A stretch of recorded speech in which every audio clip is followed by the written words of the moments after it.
Hello and welcome to Sandpoint Institute Belagavi. I am Priyanka.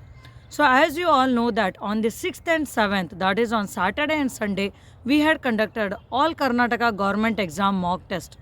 So today I am here to make the result announcement of that particular exam, and I will be announcing the first 5 toppers of this particular mock test. Okay. So the first rank is secured by Arjun. He has got 110.50 out of 200, and second rank is bagged by Ranjit. He has got 108.50, and third rank is bagged by Anil Kumar. He has got 76.50.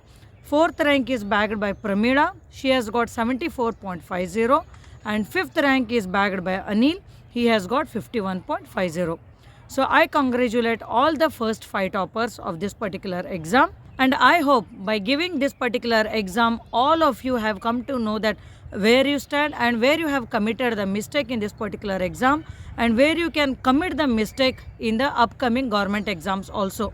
So that was the main motto of conducting this exam, because I know every one of you are studying continuously, but at every point of time you have to examine yourself and you have to analyze where you are committing the mistake, and you have to keep on improving those mistakes.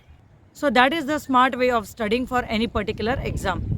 So I wish you all are enjoying the journey with Sandpoint, and in near future also we will be conducting such exams, as well as whatever the benefits we can give from our end to the students, we are ready for that.